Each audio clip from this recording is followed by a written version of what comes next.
नमस्कार, आप देख रहे हैं श्री महाकाल लोक टीवी और मैं हूं आपके साथ आरती गहलोत। आइए नजर डालते हैं इस वक्त की तमाम बड़ी खबरों पर।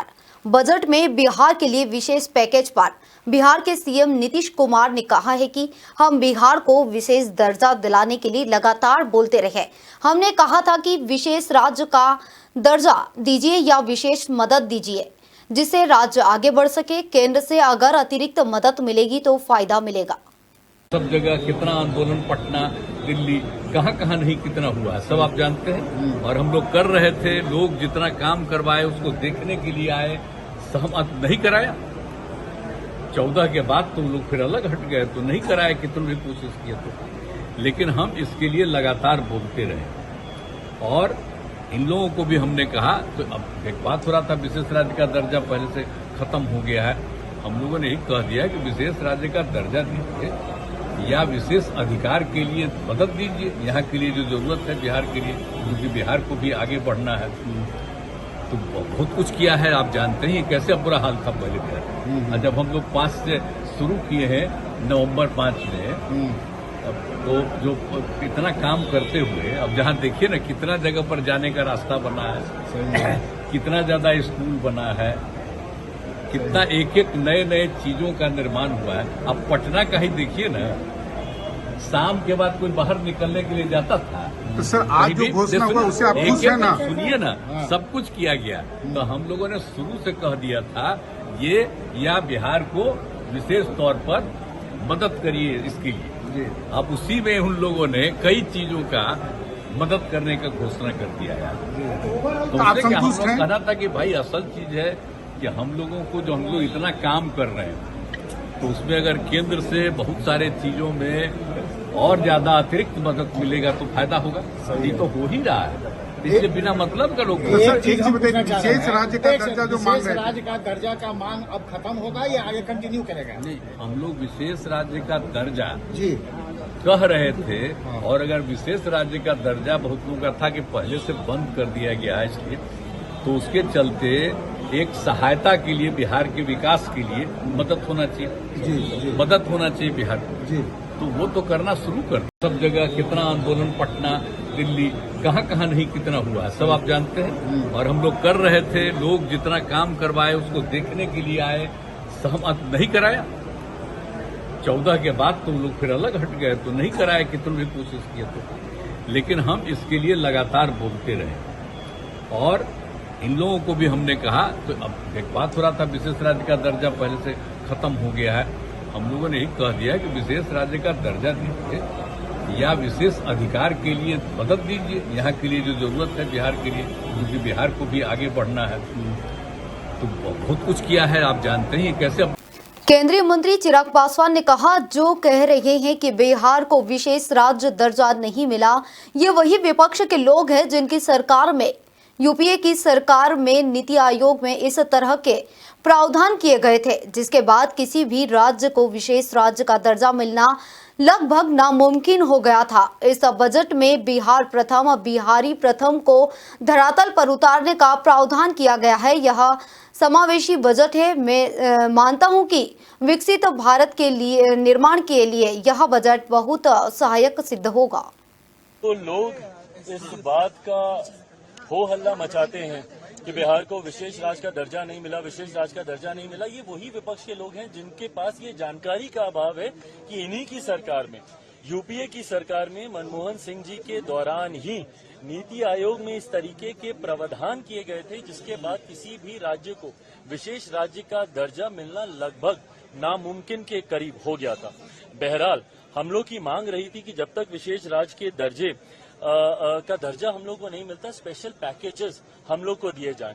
मैं धन्यवाद करूंगा मेरे प्रधानमंत्री आदरणीय नरेंद्र मोदी जी का, मैं धन्यवाद करूंगा हमारी वित्त मंत्री आदरणीय निर्मला सीतारमण जी का कि उन्होंने बिहार को जिस तरीके से स्पेशल पैकेजेस देकर, और मेरे लिए बिहारी होने के नाते खुशी की बात है, और मेरी पार्टी लोक जनशक्ति पार्टी रामविलास ने हमेशा बिहार फर्स्ट, बिहारी फर्स्ट के विजन के साथ आगे बढ़ने का काम किया है। इस बजट में बिहार फर्स्ट, बिहारी फर्स्ट को भी धरातल पर उतारने के प्रावधान दिए गए हैं।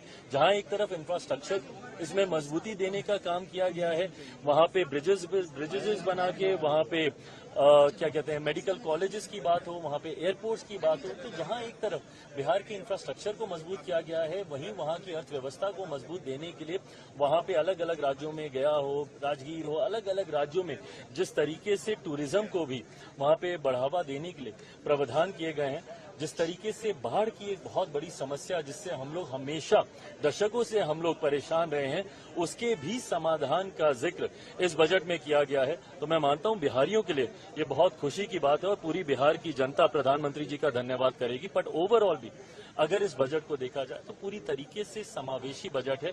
पिछले 10 सालों में भारत की अर्थव्यवस्था, एक मजबूत अर्थव्यवस्था का लाभ हमारे समाज के हर वर्ग को मिले, युवाओं को मिले, महिलाओं को मिले, किसानों को मिले, मध्य वर्ग के लोगों को मिले, इस बात का ध्यान भी इस बजट में रखा गया है। मैं मानता हूं कि एक बजट, ऐसा बजट जो युवाओं से जुड़ी सबसे बड़ी समस्या बेरोजगारी का भी जिक्र करता है।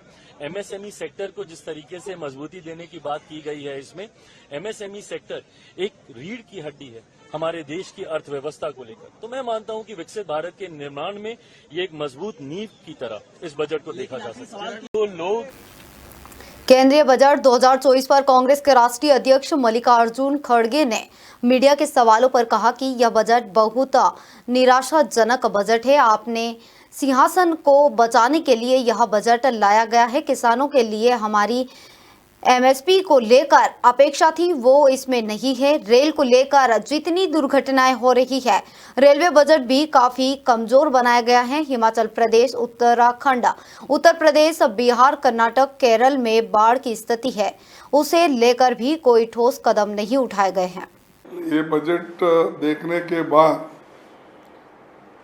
ऐसा लगा कि उन्होंने दो मित्रों को खुश करने को छोड़ के दूसरे किसी को भी 140 करोड़ जनता को उन्होंने अलग रखा और दो मित्रों को उन्होंने साथ लेकर कुर्सी बचाने का काम किया है।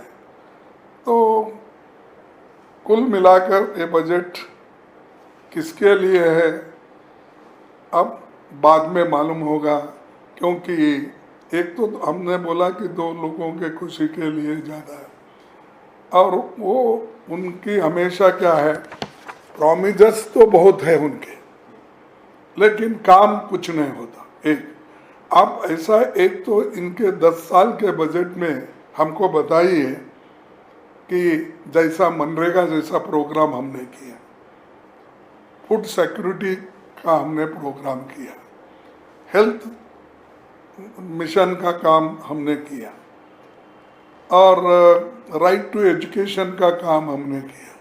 ये 10 साल में सारे जनता के लिए, बच्चों के लिए मिड डे मील स्कीम, ऐसी सारी चीज़ें हमने 10 साल में करके सारे जनता को समान दृष्टि से हमने किया।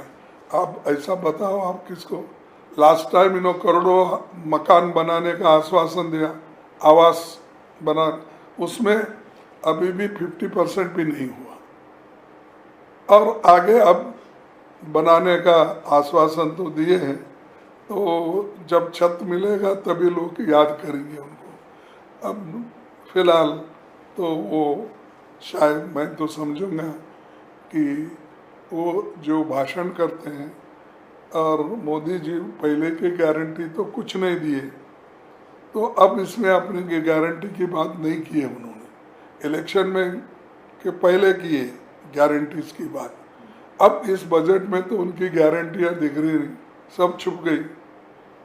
तो एक मोदी साहब हमेशा, उनको आदत है झूठ बोलने की, तो इसीलिए मैं कभी और मौका मिला तो बोलूँगा उनके 10 बड़े झूठ कैसे हैं वो मैं बताऊं। अगली खबर की ओर बढ़ते हुए हम बात करते हैं। बीजेपी सांसद वी डी शर्मा ने केंद्रीय बजट को लेकर मीडिया के सवालों पर कहा है कि आज प्रधानमंत्री मोदी के तीसरे कार्यकाल में जो बजट पेश हुआ है, उसके लिए प्रधानमंत्री मोदी और वित्त मंत्री निर्मला सीतारमण का धन्यवाद करना चाहता हूं। यह बजट 2047 के विकसित भारत के संकल्प को पूरा करने वाला बजट है। महिलाओं के क्षेत्र में 3 लाख करोड़, किसानों के लिए 1.5 लाख करोड़ आदि का प्रावधान किया गया है।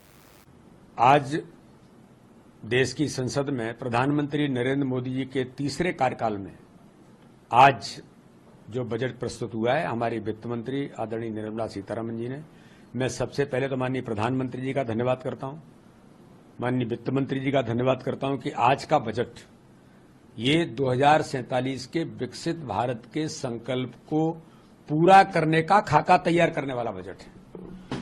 और इस बजट के माध्यम से माननीय प्रधानमंत्री जी का जो विजन है, उस विजन के अंदर गरीब, महिला, किसान, युवा, इन सारे चारों वर्गों को कैसे हम सशक्त बनाएं को आगामी 2047 का जो विकसित भारत का संकल्प है, यही पीढ़ी, यही वर्ग देश के अंदर आगे नेतृत्व करेंगे।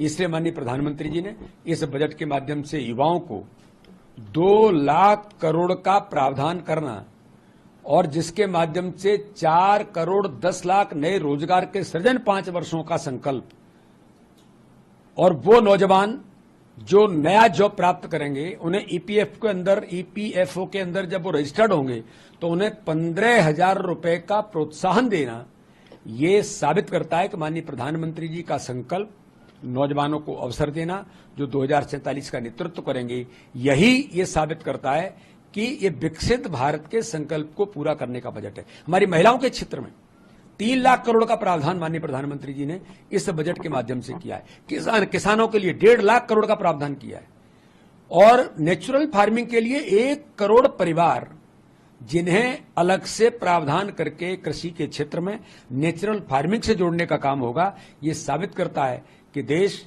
भारत कृषि प्रधान देश है, तो इस पर भी फोकस इस बजट के माध्यम से हुआ है। और उन गरीबों के लिए जिन्हें माननीय प्रधानमंत्री जी ने 10 वर्षों में हर गरीब के जीवन में खुशी लाने का काम किया, तो इस बजट के माध्यम से भी माननीय प्रधानमंत्री ने तय किया है कि 3 करोड़ परिवारों को फिर प्रधानमंत्री आवास मिलेंगे, वो शहरी भी और ग्रामीण भी। तो ये बजट साबित करता है कि सभी वर्गों को कैसे उनके जीवन में खुशी आए। इस बजट के माध्यम से माननीय प्रधानमंत्री जी ने भारतीय जनता पार्टी आज इधर बीजेपी सांसद रवि किशन ने केंद्रीय बजट पर मीडिया के सवालों पर कहा है कि यह बहुत ही शानदार बजट है। इसमें करदाताओं से लेकर गरीब किसान, महिलाओं, निर्यात, आयात के लिए मध्यम वर्ग, गरीब किसान वर्ग के लिए बहुत कुछ है। बिहार बम बम हो गया। बिहार नालंदा यूनिवर्सिटी के लिए ऐतिहासिक बजट है। बहुत शानदार रहा। इसमें इनकम टैक्स पेयर से लेके गरीब, किसान, युवाओं के लिए, बेटियों के लिए, महिलाओं के लिए, इंपोर्ट, डायमंड मार्केट के लिए, एक्सपोर्ट इंपोर्ट के लिए, हर पॉइंट पे, हर सेक्टर पे, upper middle class, poor middle class और गरीब, रूरल एरिया के लिए बहुत, किसान वर्ग के लिए बहुत कुछ, एग्रीकल्चर के लिए बहुत बड़ा खजाना एक बजट खोल दिया। बिहार बम बम हो गया। जो बाढ़ ग्रस्त इलाका है, तो अब हमारा गोरखपुर भी बाढ़ से बचेगा। ये एक ऐतिहासिक, बिहार के लिए, नालंदा यूनिवर्सिटी के लिए, राजगीर के लिए ऐतिहासिक बजट हमने नहीं उम्मीद की थी। इतना शानदार बजट है। पूरा आप देखिएगा कैसे शेयर मार्केट सब कुछ अब कितना शॉर्ट अप करेगा। बहुत अच्छा। इधर समाजवादी पार्टी के सांसद अवधेश प्रसाद ने केंद्रीय बजट पर कहा, यह जो अल्पमत की सरकार है उसे बचाने का बजट है। इसमें लगभग पूरे देश की अनदेखी की गई है। बजट में अयोध्या, उत्तर प्रदेश की अनदेखी की गई है। यह कुर्सी बचाने का बजट है, इसीलिए 2 राज्यों को प्राथमिकता दी गई है और बाकी राज्यों की अनदेखी की गई। यह बीजेपी को महंगा पड़ेगा। जो अल्पमत की सरकार है उसको बचाने का ये बजट है और करीब करीब ये पूरे देश को इग्नोर किया गया है। अयोध्या को इग्नोर किया गया है, उत्तर प्रदेश को इग्नोर किया गया है। उत्तर प्रदेश वो प्रदेश है जिसने 1 दर्जन से ज्यादा देश को प्रधानमंत्री दिया है, देश की राजनीति को बदलता है, देश को राजनीति की दिशा और दशा को तय करता है। पूरी तरह से इग्नोर किया है और ये कुर्सी बचाने का बजट है। इसीलिए 2 स्टेट को प्राथमिकता दी गई है और पूरे देश को इग्नोर किया गया है। ये भारतीय जनता पार्टी के लिए महंगा पड़ेगा। जो अल्पमत की सरकार है उसको बचाने